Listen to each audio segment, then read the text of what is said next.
Yang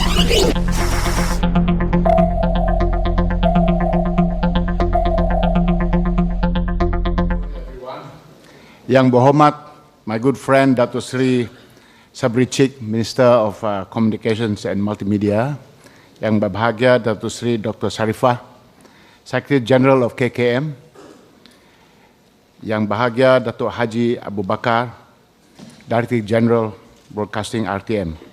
Ladies and gentlemen, I'm really happy to be here at such a wonderful opportunity to share what we're doing. Dato Seri and I had a conversation about how best to communicate the message. We have been on the transformation journey now for, I think, 5 years and 9 months since Dato Seri Najib took over and he began to launch the program.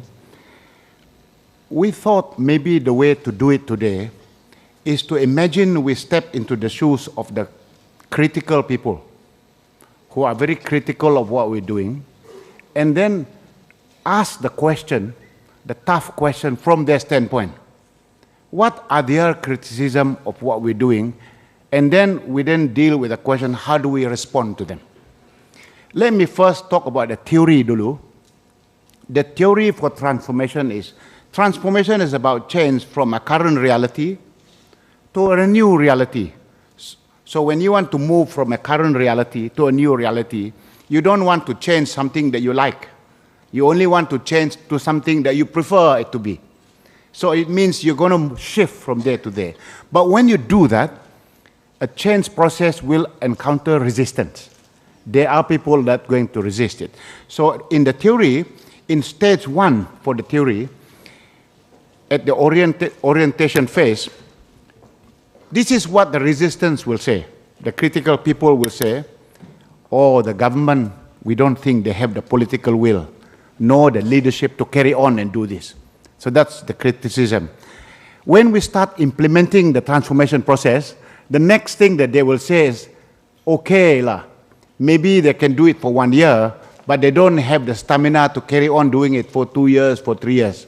It will go away after 1 year. So when we start delivering the results, the criticism will be, we like some of the results, but we don't believe the results. The data must be wrong. Tak betul punya. Then the other thing that they will say is, we do not like some of the things that you do. For example, GST. We don't like that. We don't like the rationalization of subsidies. So these are the realm of resistance. So what I'm going to do today, and to share a little bit about an experience I had at Harvard. I was invited to give a talk 2 weeks ago at Harvard University, which is the Kennedy School, and I gave 5 presentations at Harvard. And a professor before me spoke about transformational leadership. And he said, transformation leadership is about disappointing people at the rate they will permit you to. It is about disappointing people at the rate they'll permit you to. In this chart that you can see, there is a circle. It's called the scope of expectation from the Rakyat. So the Rakyat wants you to do everything within that circle. The Rakyat does not want you to do anything outside that circle, because those are popular things. Those are nice things. But some things outside the circle may be the right things to do, but they're unpopular things. So what do you do as a transformational leader, according to Marty Linsky? You have to do some things that are popular. When you do many of those dots, as you say, the popular things on the chart, it gives you the license then to do some things that are outside the circle.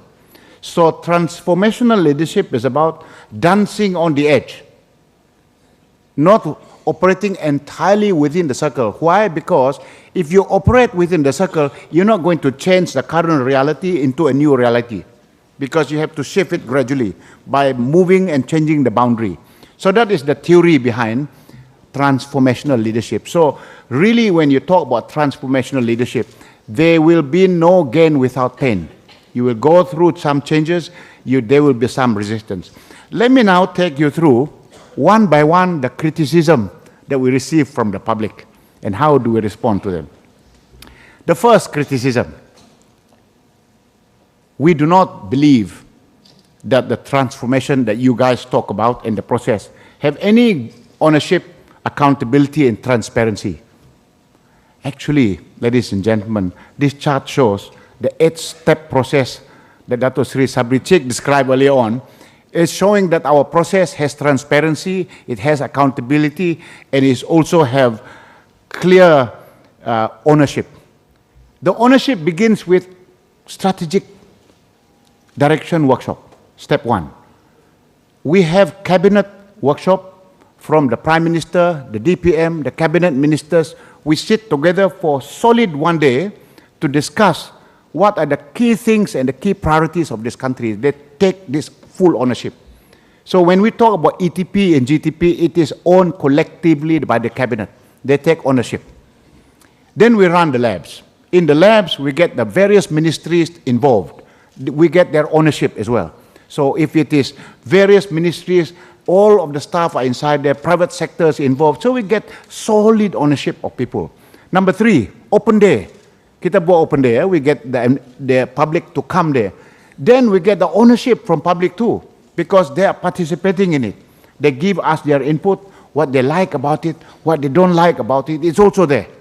So we get a full ownership from the top to the bottom. Now, transparency. We have a roadmap. We publish the roadmap. You know, the ETP, it is 601 pages to the hardworking and avid Malaysian readers. How many of you have read the document in full? We know lah. The problem is Malaysians do not read. Because we know that there are not many Malaysians that read it, we have written an executive summary for the lazy Malaysian, 35 pages only. Adakah baca itu? Some have read it. For those who are very, very lazy, we have also put up a 6-minute video. Tak boleh baca pun, boleh juga. Just watch the video. That also the Malaysians don't watch. So, but the point is, we are transparent about it. It tells you exactly what the government is committed to do, precisely in detail. Why do we publish a document so detailed? Because when you publish the document with such detail, you make the government totally pregnant. You know when you're pregnant, the only thing you have to do if you're pregnant is you have to deliver. So now the government have told the public, this is what we promised to do in detail. We have no choice but to deliver. Kita sudah jadi pregnant lah. Kita sudah mengandung terlalu besar. So we got no choice but to have to deliver.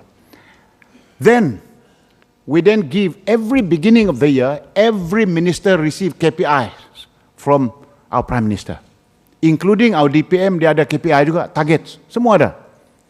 And so this KPI is giving the ownership and accountability to all the ministers. Every 6 months, we have an assessment by the Prime Minister so that the ministers are assessed. They are given scores, each one of them. And then we also list down what they have achieved, what they haven't achieved. By the way, when we have this cabinet assessment by the Prime Minister, there are only 3 people in the room. The Prime Minister, the Minister concerned, and myself lah. And why we don't allow anyone else? Because we want the Minister to take full ownership. He must know exactly what happened in his or her ministry. Cannot bring the KSU to explain it. The Minister must know in detail exactly what's happening. He must account for it because it's about ownership. Then the implementation. We have steering committee meeting led by the Minister and the KSU, everyone that's involved. We do this every month. In fact, the GTP is held. The guy who runs that is our DPM. DPM chairs all of the NKRA's meeting. And that is rigorous that we go through it, including the lead minister, so full of accountability. Number 7, we also make sure that the results, memang betulnya, we get PricewaterhouseCoopers to go and audit it and validate the numbers. If it is not correct, they will change it. And so we have also an international panel, including people from IMF, from World Bank, and the guy who used to do my job in Tony Blair's outfit in the UK, he's also in the panel. So they validate this. Then we do an annual report that we release out to the public every year that gives the full score about what we have achieved, including what we have not achieved. So what we have achieved is marked red. Sorry, what we have achieved is marked green, so check whether you're still awake. If they haven't achieved it, it's marked red. If it's partially achieved, it's yellow. And all the lead ministers, they are the marker. So if you want to know the score of your minister last year, you go to the Pemandu website, you memang tahu dia punya score. I believe we're the only government in the world that is so transparent, so accountable. No government in the world produce an 8-step process and put it out in the public like this. That is why I say, criticism that said that we are not accountable, we don't have ownership, we're not transparent, that is a very unfair criticism. In fact, when I share our methodology with a very senior minister in the Singapore government, you know what he told me? Wow, Idris, you guys in Malaysia are so transparent. You know, there's a fine distinction between transparency, nudity, and pornography. Because we have become terlampau transparent.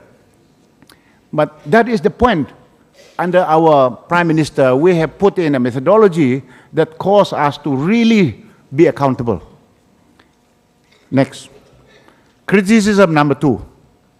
The government is introducing policies not based on what the rakyat want, but based on what they want, syok sendiri saja. Let me say, when we identified the national key results areas, these were not chosen just by the cabinet because they're syok sendiri. This was chosen by a method that we use to get public opinion. The first thing that we did was, we had a public perception survey. The reason why they did, I had a gout attack this morning, so ada limping sikit lah. I boleh tahan. So you got that. Thank you.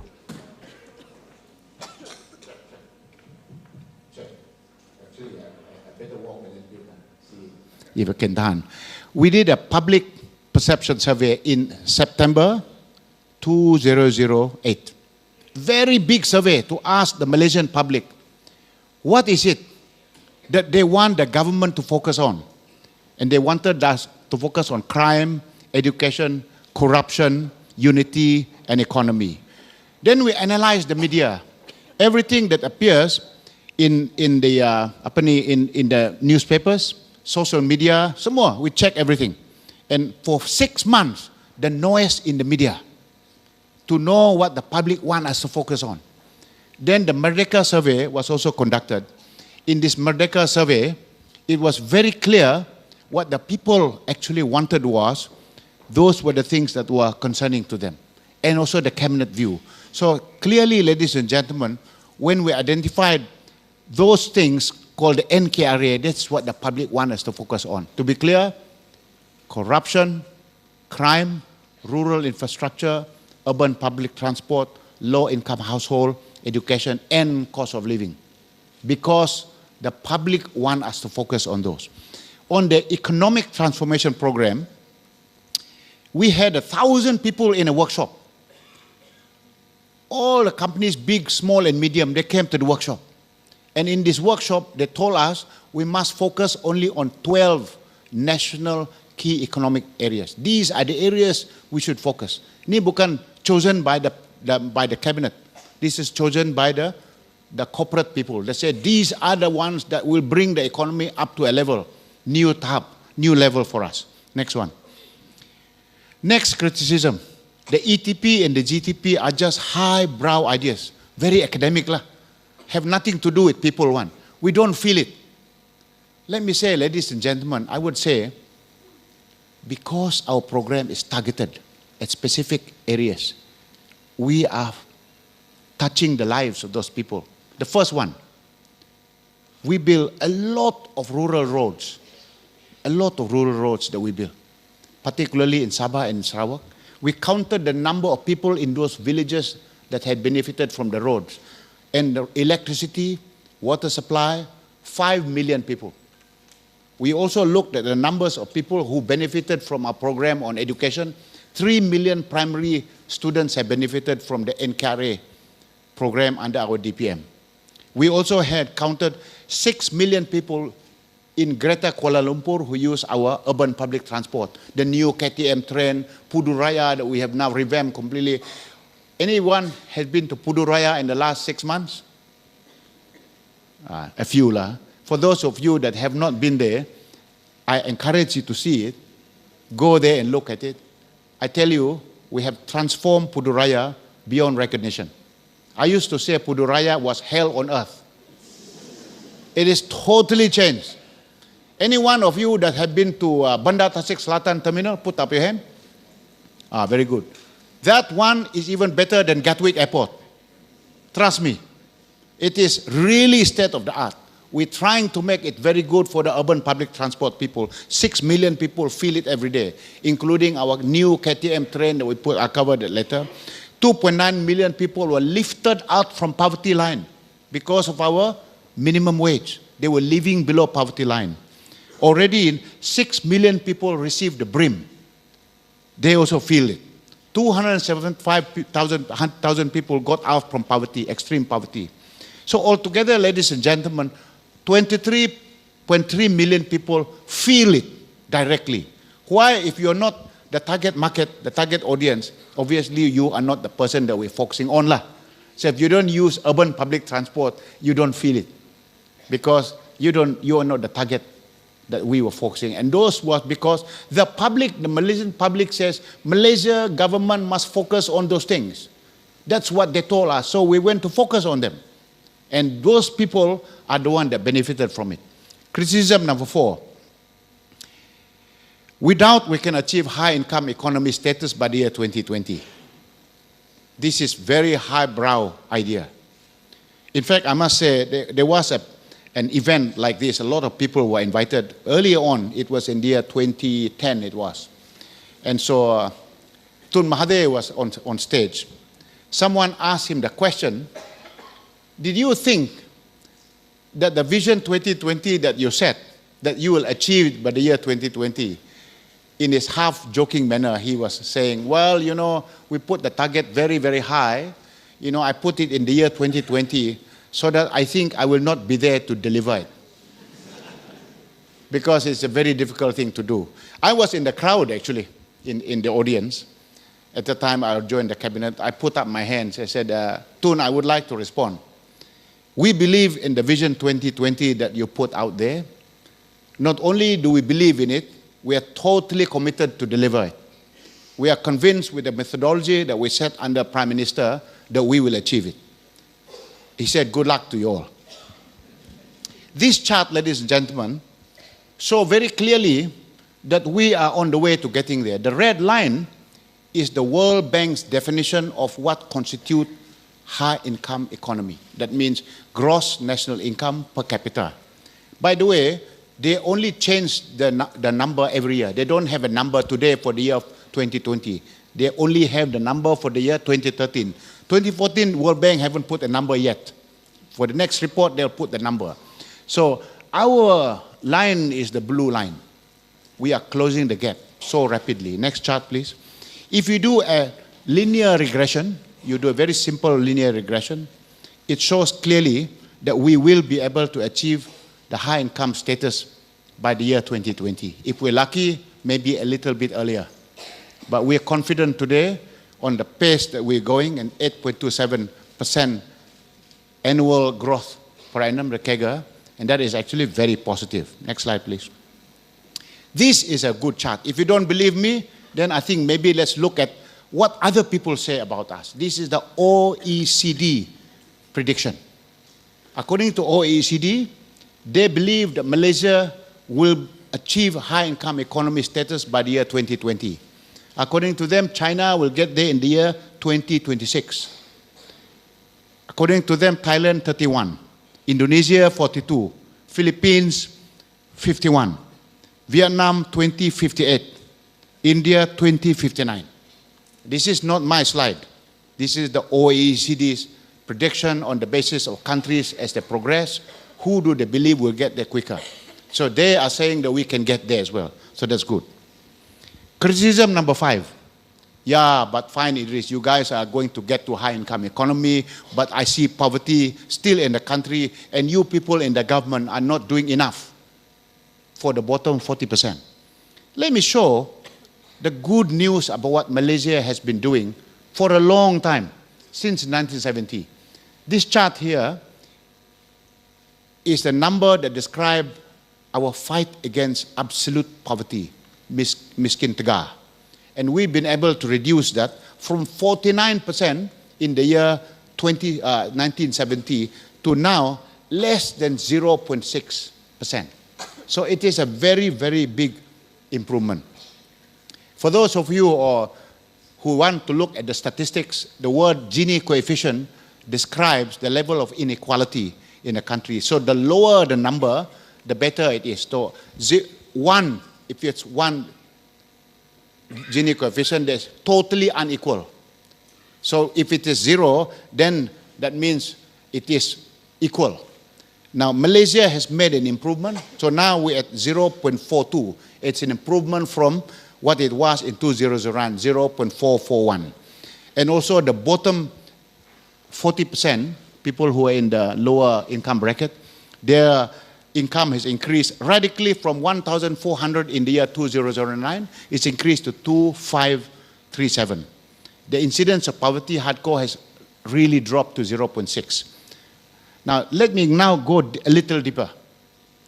In this chart, you can see the top line is the annual growth for the average household in the whole of Malaysia. If you take all households, our average growth of their salary over the last 4 years is what is called 8.8%.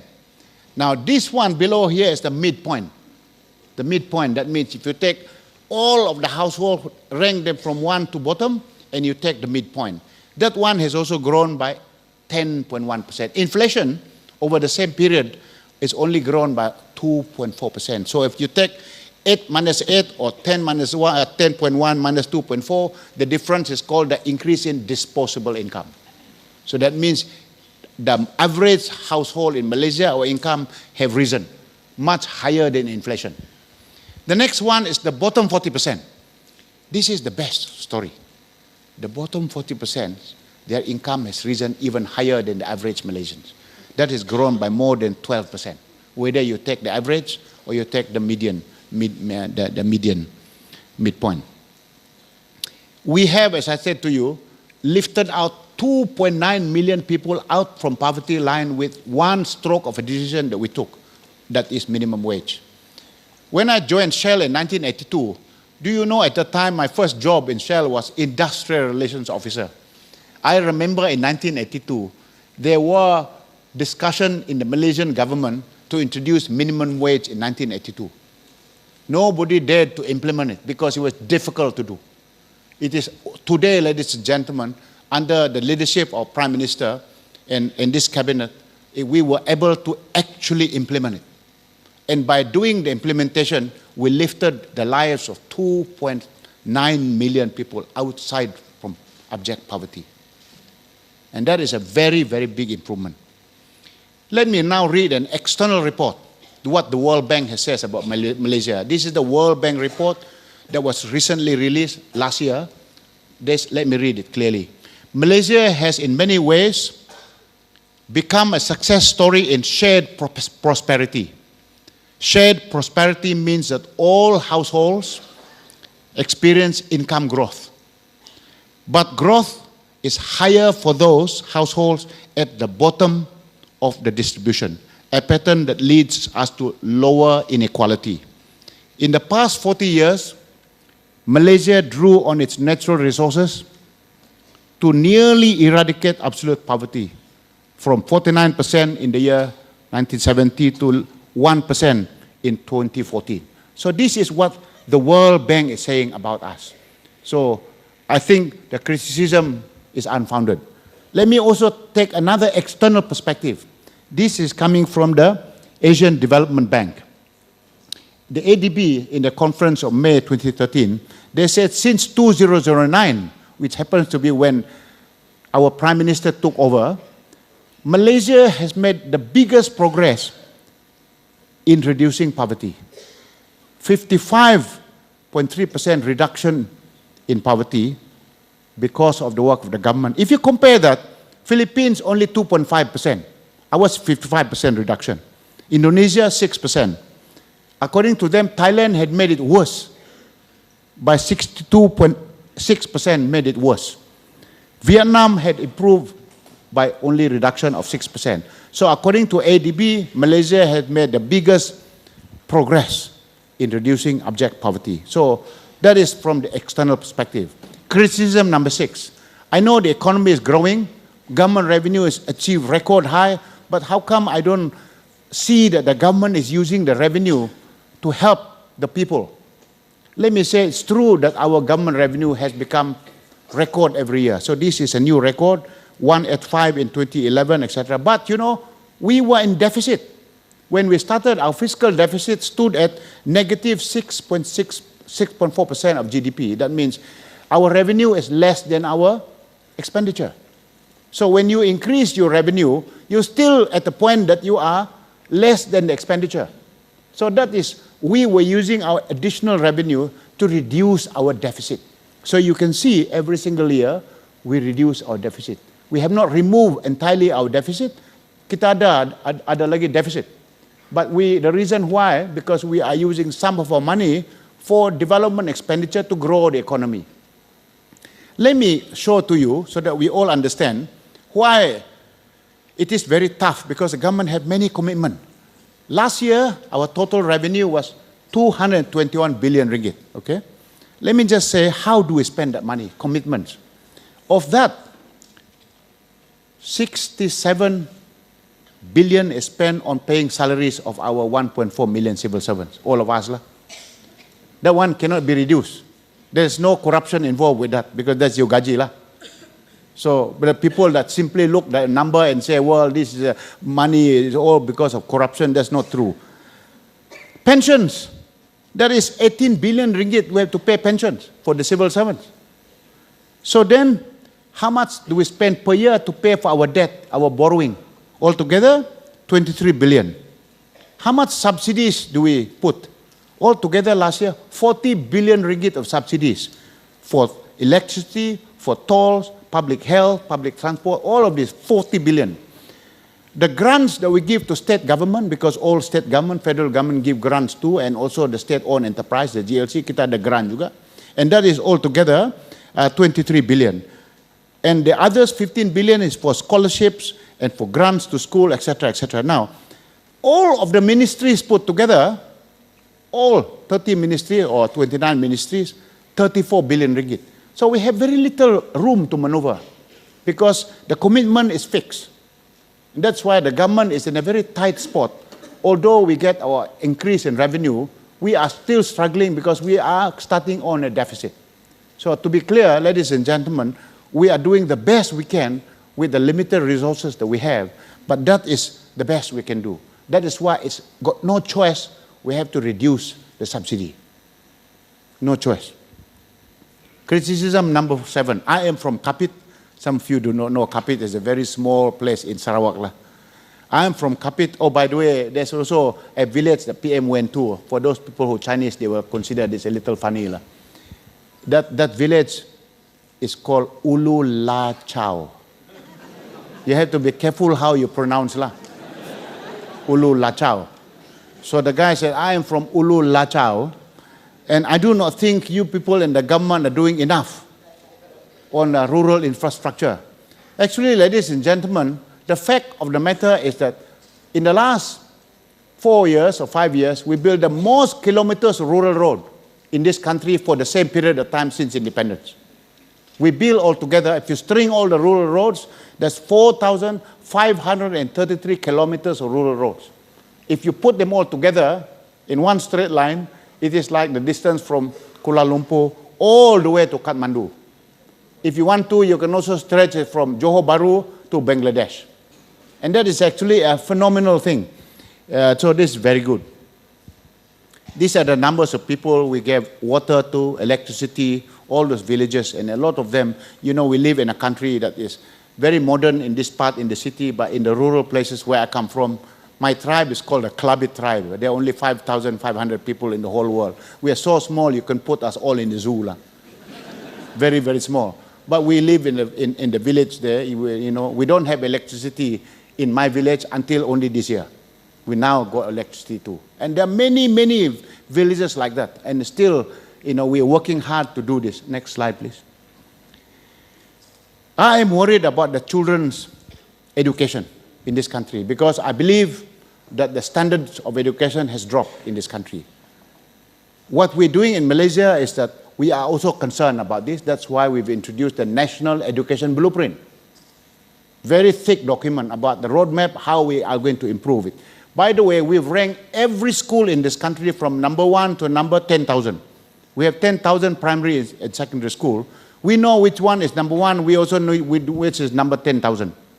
We originally wanted to publish the rank order of all the schools. Then the principal said, wow, please don't put it like that because my school is number 10,000. If you say to everybody that my school is 10,000, they become a ghost school because no parents will send the kids there. So they said the compromise is, why don't you put them in bands? So DPM agreed that we put in band 1 means the best performing school, but you don't say which one, number 1, number 2, band 2, and band 3. We have band 7 is the worst performing. The good news is over the last 5 years, we have made big improvement in band 1 and 2. 31% of the schools in band 1 and 2 now have increased from originally 19.4%. That is massive improvement. We also have a big reduction in the band 6 and 7. Including the very, very rural schools. Let me say, despite the fact that some schools do not have good facilities, I went to a very rural school in Sarawak. This is an Iban school, Sekolah Ulu Lubai. Very rural school, flooded 6 times a year, very poor facilities.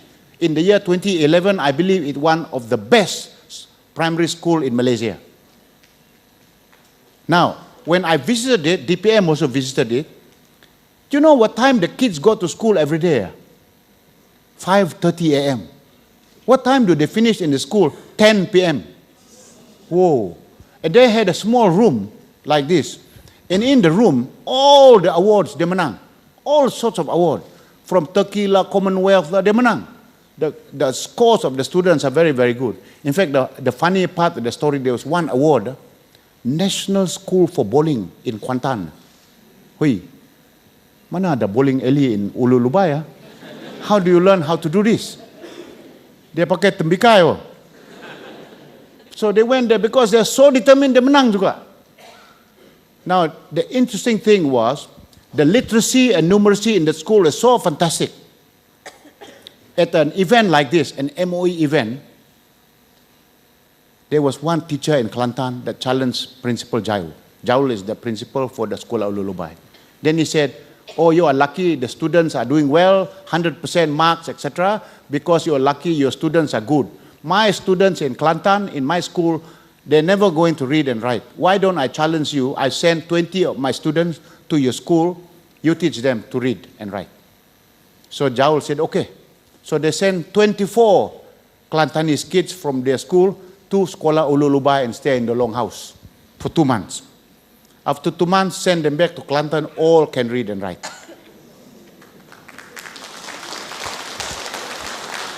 Why I tell you this story is this. It is not about the facilities. It is not about the gaji of the teachers actually, because the teachers, they're the same gaji juga. It is about the principal dedication and the teachers' dedication and the parents getting involved. And the students weren't wanting to study. Actually, to me, not to do with the curriculum per se, because the same curriculum. We have done a lot of work on literacy and numeracy. We have made big improvement.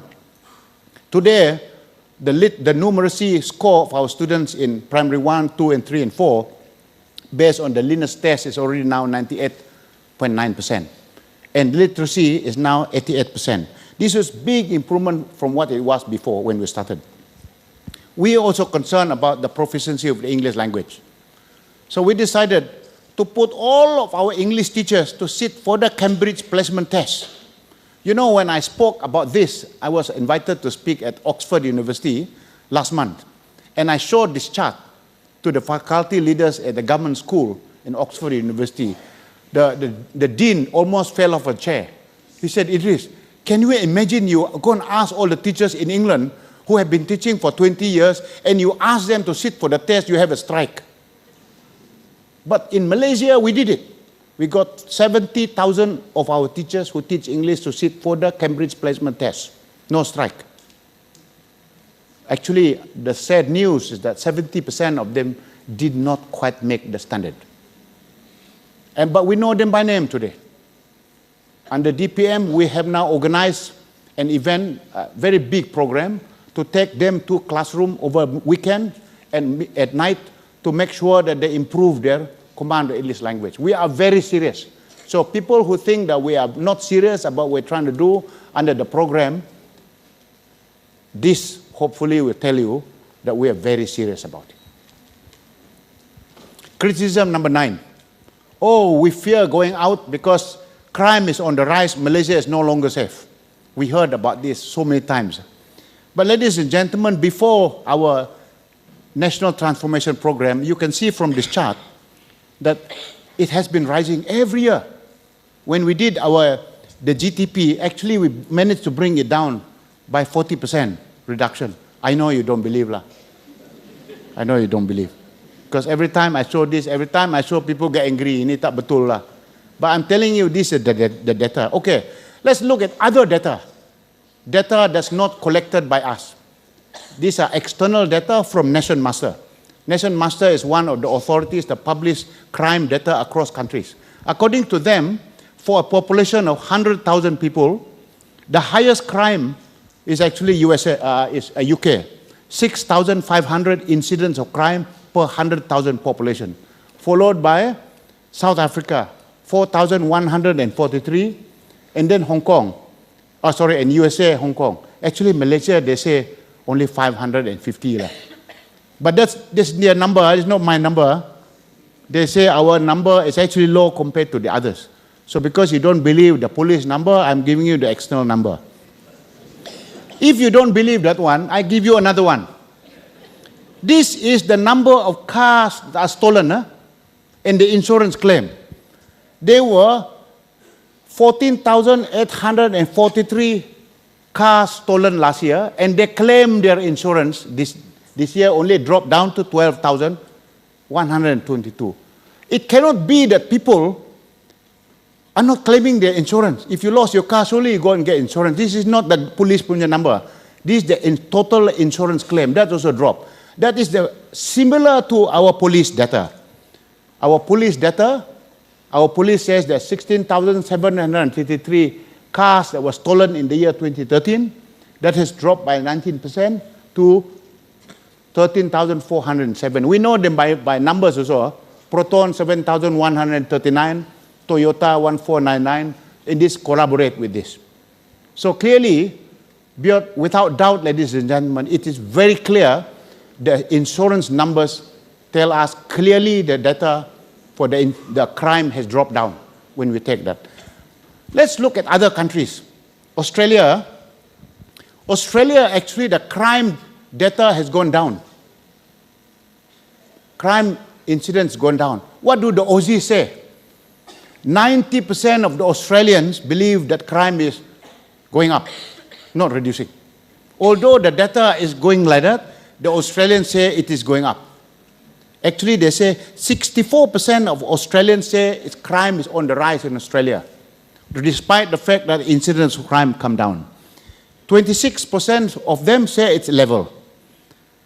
The same thing happened in the UK. Same story. There is a 90% gap between the facts and the perception. The same thing in the US. Ladies and gentlemen, why? Because of social media. Because of what is also in the mainstream media. In the social media, they report one incident that took place. In fact, they also repeat the same story. In fact, it happened 4 years ago. They say the same thing, but nobody can verify it's the same story that happened 4 years ago. But it goes viral. This problem here exists not just in Malaysia, it exists in the US, it exists in the UK, exists in Australia, many others, because the gap between reality and perception It's a massive thing that goes through the social media. And so I think we have to be very careful in handling this story. Criticism number 10. People are not satisfied with the National Transformation Program, and it's a waste of taxpayer money. Frost and Sullivan did a survey, and in the survey, 82% of Malaysians say that the transformation program is good. And the Institute Integrity Malaysia says 72% of Malaysians say it's good. So on the whole, they said thumbs up. Public transport is unreliable and it's bad. We don't see that work you're doing is improving it. I told you already before, Pudu Raya was hell on earth. I actually wrote an article about it in Transformation Unplugged. When I was a student in USM, I used to take the bus all the way from there. Oh, that was really, really terrible. But I can tell you it's big improvement today. You know how many new buses did we bring in over the last 4 years? 470 rapid KL buses. We also bought 38 new KTM trains, all the way from China, brand new ones. The service has now improved. On-time performance, 97.5% on time. Compared to where it was when we started, only 60%. We put Go KL buses. Anybody use a Go KL bus? Oh, you people are very rich, all drive.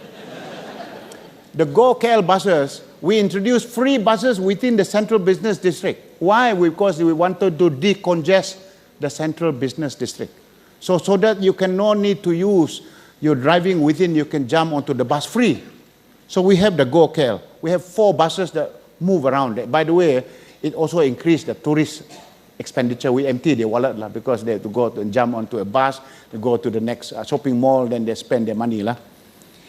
We bought also 35 more new cassette trains for our the LRT. So really, ladies and gentlemen, we have made a lot of progress. Customer satisfaction, borne by independent survey, showed that people are, now the score has moved from 71% previous year to last year to 86% customer satisfaction. So the public who use it, they say it is good.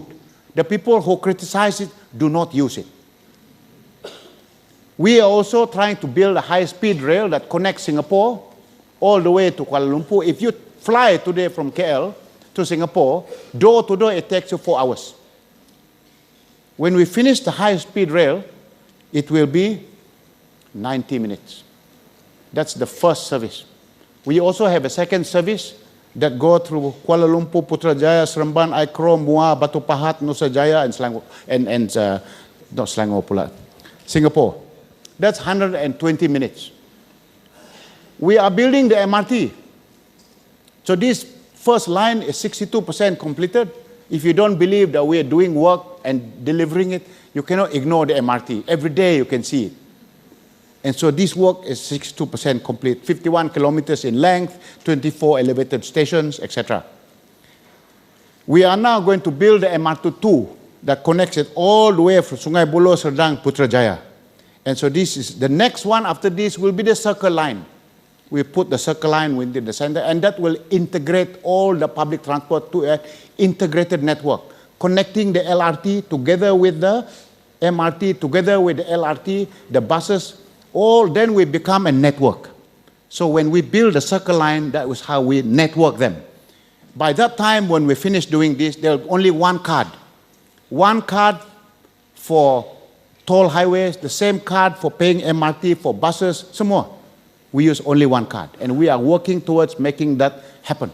So this is how we will improve our whole public transport. Criticism number 12. They say business people are not confident in the Malaysian economy, so not investing. Not true, ladies and gentlemen. The data shows what happened before the economic transformation, what happened after the economic transformation program. We used to grow per year only at 5.4%, our investment. What has happened? We've grown our investment by more than 2.5 times. Not 100%, 250% increase in the CAGR to 13.6%. This is actually phenomenal growth.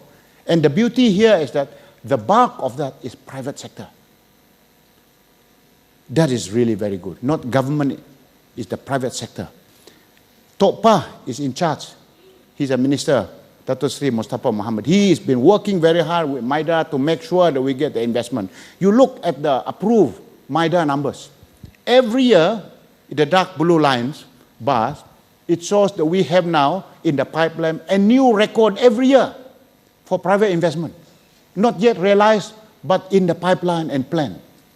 So clearly, the business community has full confidence in the government because they are investing. If not, why do you think they have put record investment every year? Since the year 2010, 2011, 2012, 2013, and 2014. All of them new record because they have confidence in this economy. Whatever you say about everything, the confidence level is proven by the wallet. If you take your wallet, you invest in the country, that means you have confidence. There is no other reasons why you will invest if you have no confidence. Then criticism number 13. People are saying, oh, Malaysians' debt is so high, 87% of GDP. So this country is gone case. Ladies and gentlemen, I want to tell you the good news. Malaysian household assets is huge. Our household asset is 322% of the GDP. The problem with the US, when they had the subprime crisis a few years ago, what was the problem? They went into very high household debt, and it was not backed by the asset of the houses. Because the debt was triple times, many, many times more than the value of the asset. And that is, of course, a problem. In our case, that is not the problem. Next slide, please. Criticism number 14. You okay? Okay. We have to be very careful in this country because otherwise we go bankrupt. There are many people out there that talking about this country will go bankrupt. I know you're going to point at me, because one time I used that word. Let me clarify. I said this. If Malaysia does not do an economic transformation program, and if our economy grows at less than 3%, and if our national debt rises by 12.5% per year, then we will become bankrupt in the year 2019. I still say that. But what did we do? We implemented the economic transformation program. We cut our fiscal deficit. We've been growing our gross national income at a rate of 8.27% on a CAGR per annum. We're not going bankrupt, ladies and gentlemen. And you can see, this data shows we've been cutting our fiscal deficit. Many governments promise that they will cut their fiscal deficit, but they don't do it. We in Malaysia, we promise it, we deliver it every single year. There's not a single year since 2009 that we did not meet our target. We consistently delivered on it. Next slide, please. This is a very important BCG chart. And BCG are of the view, the vertical axis. This is government debt as percentage of GDP, the vertical axis. The horizontal axis is the fiscal position of the country. Is it in surplus or is it in deficit? According to them, if a country, their punya loan, the borrowing, is greater than 100% of the GDP, and that same country has a fiscal deficit worse off than 8%, then they belong to the bankrupt category. They call it politely sovereign crisis level, the red zone. But if you are a country that has a borrowing that is lower than 70%, our debt, and you are at fiscal deficit of better than 4%, then you belong in what is called safe zone. When we started, Malaysia in 2009 was the orange dot on the your left-hand side. Then 2010 we moved to the right, 2011 further to the right, 2012 further to the right, 2013 we're inside the safe zone, and 2014 we're well inside the safe zone. So economically, fiscally, our country is very well managed because we have been looking at this picture and we've been designing our model so that we move in there. By the way, Singapore's debt level is already at 100% GDP. Japan's debt is 190% of GDP. Portugal And France and the UK, they are all at 90% or 80% of GDP. So ours is still at 53.3%, well below the thresholds that people put out there. So there is no cause for alarm because Malaysia is in the safe zone. We have moved clearly out from where we were before, every single year moving there. So there is no issue about us going bankrupt unless we change everything we do. But we are clear, we are on the right path, we are proceeding down the path. Under the 11 Malaysia plan, which my friend Dato Seri Wahid and the EPU have led us through, and the presented PM had recently announced this, we will be able to reduce our government debt further from 53% to 43% by the year 2020. We don't increase it, we bring it down as a percentage of the GDP. Our fiscal deficit will become neutral in the year 2020, no more deficit by the year 2020. We will be able to grow our economy so that we achieve high income status. So we are clear about our 11 Malaysia plan, where we're going. Criticism number 15, we are over-reliant on oil and gas. So when oil price come down, then Malaysia memang teruk lah. Ladies and gentlemen, every single year from 2009, we have been reducing our reliance on oil and gas. When we started, Malaysia's government revenue, more than 40% came out from oil and gas. In fact, it's now reduced to 29.7 last year. So we're not as reliant on oil and gas as we used to, because of the 12 national key economic areas. All of them have been growing, including communications and infrastructure, one of the NKEAs. All of them have been growing. And that has been able to help cushion the contribution that we have to rely on oil and gas. Next slide, please. GST is a shamble because it's fueling inflation. So we don't like what you guys are doing in government. That's a criticism. I must say, ladies and gentlemen, in the whole world, 169 countries have implemented GST. The experience of all the countries have implemented GST is that for the first 1 or 2 years, there is an increase in inflation for a while, but after the second year or the third year, it will come back to normal. Our view is that temporarily, perhaps for the year 2015 and 16, inflation will rise up to 4% because of the implementation of GST. 2017, it will come back to 2.6%, and then eventually to our normality within 2 years. And this is the experience born in Singapore and Australia and many other countries. Criticism number 17. You guys are doing a lot of things, but you're not doing enough on corruption, and therefore your corruption perception index is not improving. But the data from the Transparency International shows the reverse. We have made improvement. Our score has moved and improved from 4.3% to 5.2% last year. So it's big, there's small improvement. It's not as big as we'd like them to be, but it's an improvement. Our ranking has moved from number 60 to number 50. So there's a steady improvement. There's a long way to go. But to say that we are not making progress is not true. We are making progress. BRIM is a waste of money. We shouldn't be spending BRIM. There are a lot of people who criticize the use of BRIM. Let me say this. I told you already we spent 40 billion ringgit on total subsidy in our budget last year. And a large chunk of that for fuel. Why do we introduce BRIM? Because when we reduce the subsidy, that means increase the petrol price and the diesel, many people who in the bottom 40%, they could not afford it. They really struggle to make ends meet. So the government have decided we factor the cost, the additional cost of fuel for these people as a result of the price increase. We then put it in a money form and give it to them in the form of BRIM.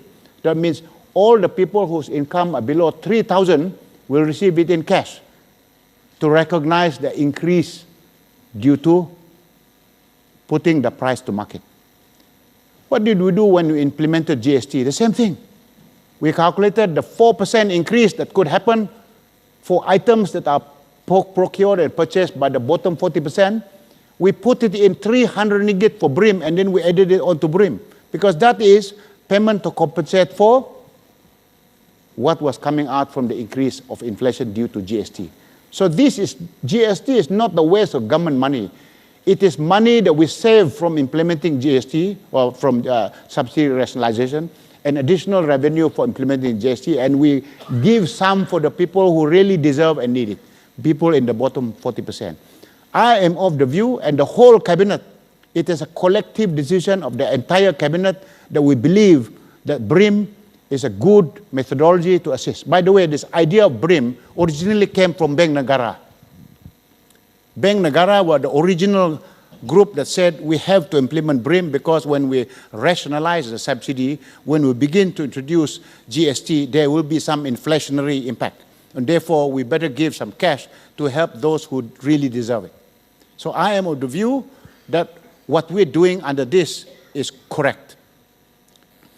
Criticism number 20. You don't do enough for Bumi Putras. But you see, under Teraju, we set up Teraju. In Teraju, we have 520 small, medium enterprise Bumi companies that are being helped to grow so that they can become world beaters, they become good and successful. We also have a lot of money, 100 million allocated by the economic corridor through facilitation fund for Bumi Putra companies. We also identified 10 government-linked companies under Khazanah and PNB to divest to Bumi small Bumi companies, and etc. We got a lot of money that we put under the trust program and etc. By the way, 45% of the MRT project were carved out for Bumi companies. But what did we do? We asked the Bumi companies to compete. The best Bumi company will get it. So we took 45% of all the MRT project, and we told the Bumi company, non-Bumi cannot apply. Only the Bumi companies can apply, but they must do competitive bidding. We don't want Alibaba type of Bumi companies. We want the real Bumi companies that participate and they get awarded the contract on the basis of merit. Criticism number 21.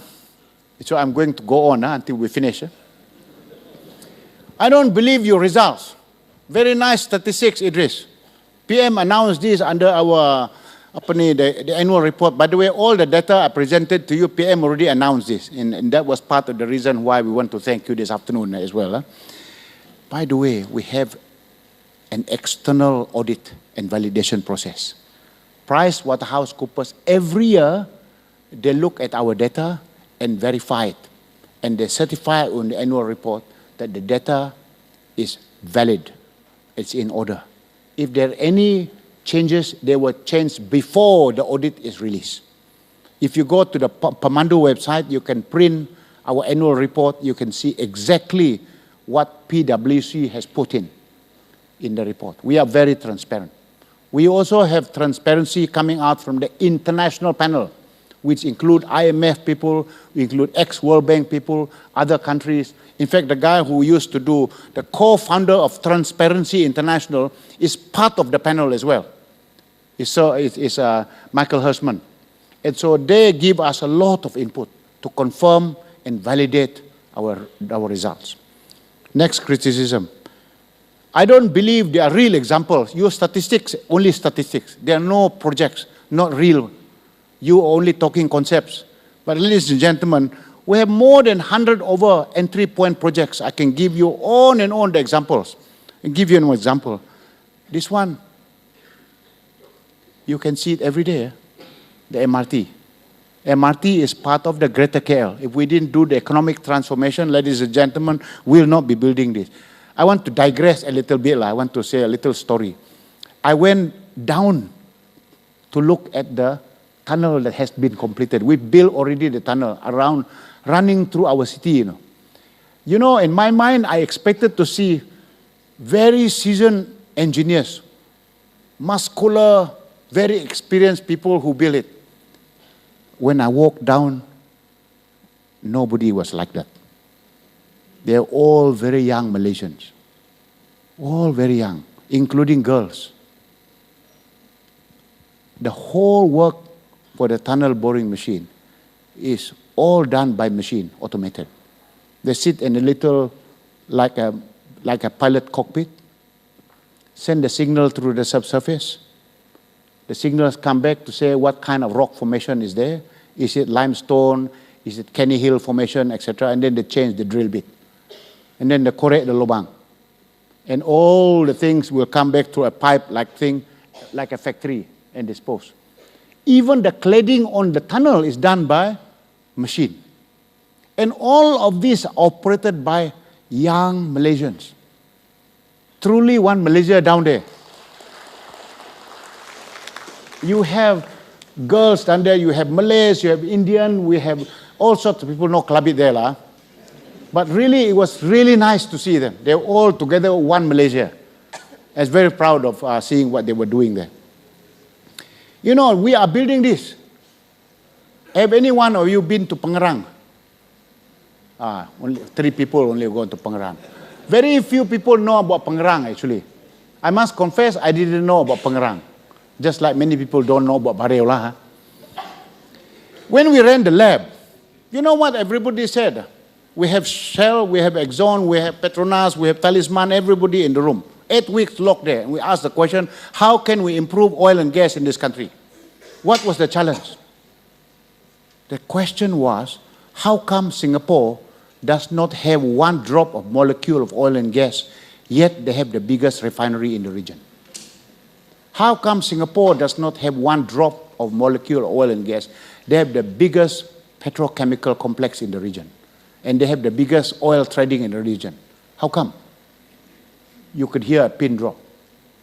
So it was in those labs, we then came with the idea, together with Petronas, that we must build an oil and gas hub in southern Johor. And that's a place called Pengerang. Ladies and gentlemen, this is a huge project that you cannot ignore, because you cannot see it from here lah. You got to go to Johor and go to Pengerang and you see it. 20,000 acres. It's like, you know, this is a massive war zone. Construction happening everywhere, 20,000. By the way, the terminal already operated. The oil terminal already operational in April. Already Seri Jalan. In fact, the whole area is going to attract a total investment of 170 billion ringgit. I think for one town, Pengerang must attract the most amount of investment in the whole country for a small town. And so it is incredible. By the way, the number of families, the graveyard that we have to shift, actually, we had to shift something like 3,000 graveyards. 932 homes, we have to build the homes to relocate people. This is a very serious matter. In fact, you know, we had to form a company that is co-chaired between myself as well as the MB of Johor. And we meet to solve all these problems, to make these things happen. So there is huge cooperation happening between the federal government and the state government to cause this to happen. Otherwise, Petronas and the rest of the investments cannot happen there, because they cannot handle the shifting of the graveyard. This is a government job. They cannot handle the building of the water supply and electricity to all the, and the roads. That is what the government is doing. So the whole of government is working together to make this happen. And so really, when you think about it, this is a good example. You know, we also, next slide, please. Many people do not know this. We built in 2013, for the first time, a regas terminal offshore Malacca. Why do we do it? Because we don't have enough gas coming out from Peninsular Malaysia to give us electricity. Tak cukup dah. We have a lot of gas, but it's Sabah and Sarawak. But we cannot bring it because we don't have a pipeline that connects it. So what do we need to do? We had to build a regas terminal. That means we can import the gas from there to put it here. We can also import from outside. Let me make a confession. We nearly had a huge problem in the year, I think 2012. There was 4 days in that year, towards the end of the year, I was concerned that we were going to have a national blackout. I was in charge of the national gas crisis. I can talk about it today because we didn't have a blackout. Why was we concerned? Because for 4 days, we had to do a plant shutdown. In many of the plants that provided all of our electricity, we had to do a maintenance shutdown. 30% was reduction. This is around Christmas time. PM said to me, Idris, whatever you do, we must not have a national blackout. We had a team ready to deal with this in a crisis form. We had to summon everybody from the industry, from Petronas, from Tenaga, everybody. So all as the steel companies working together to make sure we don't have a crisis. I can tell you it was very panicky situation. But the only way we could solve this problem permanently was to build this terminal. And we built it, we completed this on time, and now last year we had 23 LNG cargoes that were brought in to give us lights. The fact that we don't have any blackout today, national blackout, is because we built this. And this is actually a massive investment that Petronas, more than R1 billion to do this. It was very tough, I can tell you, that we had to do this. And people don't know this. These are very hard measures that we had to take. The upstream, many of our oil palm trees have grown. But if you don't replant them, then our yields will come down and our harvest will come down. We no longer become number 2 in the world. So we decided after the lab, we had to plant a lot of new oil palm trees. In fact, altogether, over the last 4 years, we planted more than 50 million trees. By the way, the size of the area we planted under the NKEA is actually 5.8 times Singapore. That is the massive work that was done. Even then, we were still marked as red. We were behind schedule because we put the target even bigger. In fact, the two ministers had very low KPIs because the target was very high. He didn't achieve it because we put it like that. Next. On wholesale and retail, you know, anyone has been to KLI2? Very big shopping mall, isn't it? That was why we were doing it, because we wanted to transform KLI2 so that it became a shopping mall. That was one of the projects. Next slide, please. Anyone have been to the Mitsui Outlet Park? Baru, the new one. By the way, this is the biggest outlet park in Southeast Asia. If you don't believe me, go and see it. But we believe we have to have a huge opportunity to get the tourists that come into Malaysia to be able to shop there, and we can get a lot of tourist receipt. So when I talk about shopping, everybody wake lah, because it's very big. Next slide, please. We are doing a lot of work on pharmaceutical. I'm not going to spend time on it. By the way, I only want to mention we have a lab called Seniors Living. All of us are go now because we are very young. I'm more jalan, go. Slowly, when you grow older, it is then slow go. Lama-lama is no go. So we will all go there. So that is why we're now saying we better think about a good program for the seniors, for people like us when we grow older lah. So now we're encouraging the private sector to build elderly homes that are very friendly for people. And this is a great opportunity because most of us will live a little longer lah. By the way, my grandmother is still alive. She's 106 years old. She can thread the smallest needle without glasses today. Still alive. And so she's blessed. The only thing I remember is that we asked the question, how come, what is it that my grandmother has done that none of us in the whole family do? There's no one that can remember any time that we saw my grandmother get angry. Never got angry, not a single time. So I think it pays to be nice lah. Education, pass. I think pass that one. I told you about the urban public transport. There are a lot of projects that's so visible on urban public transport I covered before. Next slide, please.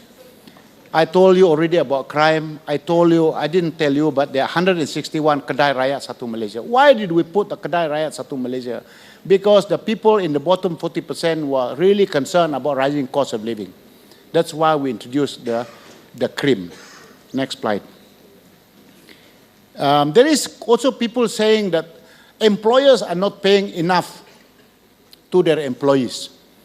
If you compare the situation in Malaysia, if you take the profit of the companies, of all the companies in Malaysia, and then how much of the profit is given to the employees. In the year 2010, it's only 31.5%.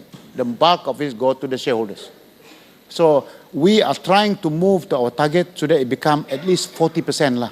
They share more to our employees. And so gradually there has been steady improvement. That is not as high as in Singapore. Singapore is 42.6, and Norway is 45. So there are some progress, but not all of it. There are also criticism about our ringgit depreciating in value. Let me look at some data here. This is a little data, the data. From September 2014 to March this year, this shows the currency, where the currencies had depreciated, has dropped in value. But for the previous year, from February 2014 to August 2014, in fact, the red line shows that they were appreciating in value. Why did they all drop? All of those, not just Malaysia, by the way, all the other countries also dropped. Because the ringgit dropped, because the US currency has appreciated in value. It is the US currency that has strengthened, hence the ringgit, and the other currencies have dropped. Why is ours dropped higher than others? Because people think that oil price has dropped. We are over-reliant on oil price, so they factored it in our value of the currency. Oil price dropped, the US currency is appreciated. So this has impacted us.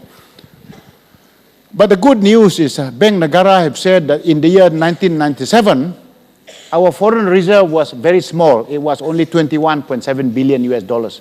What is our reserve now? 110 billion US dollars. So it's massive foreign reserve that we have to withstand any shocks. If we want to execute it, we have the capability to do what we need to do to intervene, if it is necessary. Other people are saying that, yeah, Idris, you are doing well, but you are not doing as good compared to many other governments based on the international benchmark. Not true. We have been making progress. On the World Bank Ease of Doing Business ranking, we have been steadily improving. We are number 18 now. In the IMD competitive ranking, we are number 12. And then on the Global Competitiveness World Economic Forum, we are now number 20. So we are steadily improving on all counts. So clearly, even based on international benchmark, out of 100 over countries, we are making progress. And by the way, I also want to say, Harvard has written case study on our economic transformation program. They like our work. They actually teach it in Harvard Business School and the Kennedy School of Government in Harvard. Princeton has written 2 case studies on our government transformation program. In fact, Bloomberg and Nesta have said Pemandu is among the top 20 most innovative government agencies in the world. In fact, the same year, last year, they said Idris Jala, according to them, one of the most influential people among the top 50 in the world. Nice to know, but maybe they was too kind. Now they say this. This is the last criticism. Finally, because if you go on, we stay all night, you know. You guys are not communicating enough. Let me say this. Yes, we agree. We're not communicating enough. We're not communicating as effectively as we do. That is why we decided to have a much more fresh and innovative approach. The Prime Minister and Cabinet agreed that we set up a STRATCOM, Strategic Communications, led by your Minister, Dato Seri Sabrichik. He leads this. And so we meet every week to make sure we coordinate our communications in a way that is integrated. So therefore, the STRATCOM, led by Dato Seri Sabrichik, is a very good platform for doing that. We must do what is called the ADA model for communication. That means advocacy, advocate the good things about our country. So if we believe in our country, you must talk about good things. You cannot all day long spend your time saying bad things about this country. If all day long you say bad things about this country, then nobody will invest in this country. And then we start losing our confidence as a country too. So we must advocate good things about our country. And the second thing is, when people give us criticism that is unfounded, we better defend. Like in a game of football. People want to score, you must have a defender there. You must defend. Sometimes the Brazilian football, the best form of defense to attack. So that means you attack. So there's a time when people are giving you all the information that are not true. There's a time that I think we need to not only just defend but attack. But I think most importantly, we have to find a way how to communicate not with the head, not just with the head. A lot of my story today is about the head, because I'm talking to clever people. But really out there, you must talk to the heart too. from here to here. Lah. So we need to use an emotional way to connect. I'm talking to the experts. You people are the experts in communication. So I'm going to tell you this story in the hope that you take the intellectual discourse that I give to you, and you will then convert the story in a way that is able to communicate it emotionally, what is called emotional connect. We're going to suggest a net geo style of communication to connect the various ministers together with the KSUs and the DGs and the people making the connection. And this is the platform that we intend to work with you, and this is what Dato Sri Sabri and the Stratcom feels that we should do. It's called the Net Geo Style of Program. We will do that.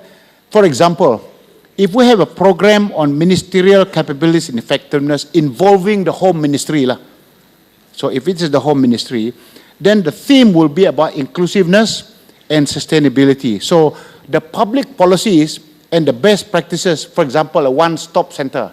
If they put a one-stop center that deals all the problems that are there for biometric, lab, for everything, etc., then we will line up the various stakeholders, right from the minister to the DGs, the KSUs, and the relevant officers. They can be interviewed, and what they say about it on television.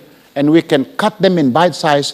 Then the stories can go into social media, and you go into YouTube, and it will go into all sorts of things. So this is what we are trying very hard to do. But the idea is to make the communication touch the people so that the people will be interviewed too. Rural infrastructure, the same thing. So we go and make documentary about the village, the people that enjoy the village, including the KTM. There's a lot of stories we can talk. There are 275,000 people who got out from poverty from our work under low-income household. You interview them. I think you cannot even finish the program just to do that alone. You can go out to people to look at even our BRT. Have you read about the BRT in Sunway? Fantastic, 5.4 kilometers. For the first time in history, we now have electric buses. Elevated highway on top of there. On time, every single bus is on time because no cars can use the elevated bus lanes.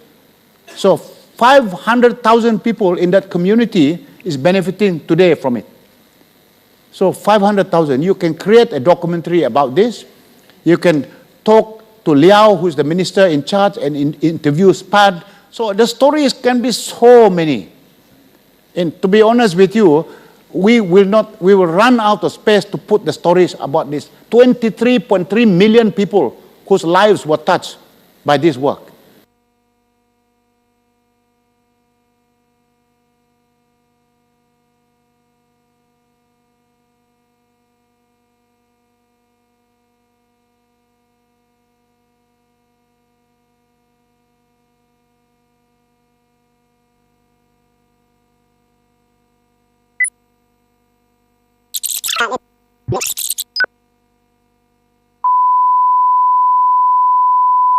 Just to do that alone.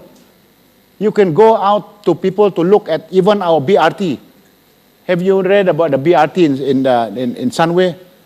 Fantastic, 5.4 kilometers. For the first time in history, we now have electric buses. Elevated highway on top of there. On time, every single bus is on time because no cars can use the elevated bus lanes. So 500,000 people in that community is benefiting today from it. So 500,000. You can create a documentary about this. You can talk to Liao, who is the minister in charge, and interview SPAD. So the stories can be so many. And to be honest with you, we will run out of space to put the stories about this 23.3 million people whose lives were touched by this work. There's a great opportunity for you to respond to the minister's plea that we use your skills and your capability to tell the story of our country and how he's touched the lives of 23 million people. Go to those villages. Go to Ulu La Chao. And then you will see In fact, those places, it's quite incredible. In fact, when we were at Ulu Lachau, to Lachau, the Prime Minister was there. The Tua Kampung. He said to him, Dato Seri, your father came to this longhouse to talk about bringing development to my village. He sat there. But unfortunately, your father died. He didn't have the longevity of life to finish what he promised. We are so grateful to you that you have brought and fulfilled your father's wishes. Because he declared open rural electrification in that longhouse. Our Prime Minister stood there in the longhouse. I was there. For the first time, when PM spoke, I think at that moment, he was so touched by what was happening there. I think he forgot that he was the Prime Minister. He spoke from the heart, and he was just the little boy of the father who wanted to finish this project and didn't have the opportunity to finish, and he was finishing. That was a very touching moment. You know what I did after we finished that event? I took my phone and called my wife. He said, darling, if everything that we do in Pemandu and the government does not work, the very thing that happened in this kampung today, I am very happy already. Everything else, tak payah, because I've seen how these people appreciated the little things that we're doing in the village. By the way, my village, 10 years ago, was gutted by fire. The whole longhouse burned because someone forgot to extinguish the candle. We don't have electricity. When the candle fell, and the whole village was gutted, and all of us were homeless. I remember my mother throwing all our pillow outside to keep them there, but most of the things cannot be salvaged. But there are so many stories, real stories about how people have progressed as a result of our work. We are not perfect, but please don't make the perfect become the enemy of the good. Please don't make the perfect become the enemy of the good. There are many good things in this country. I only came to government only for one thing alone. I wanted to make a difference. I'm not a politician. I only want to see that some of the things that we're doing is benefiting the rakyat and is touching the people. I can tell you there are so many people whom we're targeting that are appreciative of this. But sometimes the voice of the angry Malaysians is so loud and damning. It's as if our country is the worst country in the world. I detest that because I really believe we live in a country that provides so many good things. By the way, Pemandu, we do work for Tanzania government, paid by the British government, US government, the World Bank, and the Swedish government, because they like the methodology, as Dato Seri said. They said, I want Pemandu to assist. So I have 24 people there in Dar es Salaam doing this kind of work. When you look at those countries, we're also helping South Africa. We do some work in Maharashtra state in India. You know how big in one state alone? 110 million people. One state alone. And our work there is to help how to bring in water for rural people, because they don't have water. So many people in that state don't have access to water. So when I look from outside and look at our country is so blessed. We've never been to war as a country. Very peaceful country. We have natural resources. We're blessed with good people. And so I think let's not throw it away. But I think you play a very, very big part in communication. As the minister have said, it's important for us to communicate the positive things happening in our country.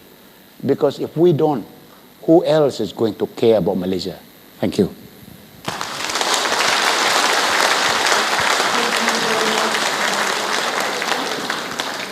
Ladies and gentlemen, we now open the floor for a Q&A session.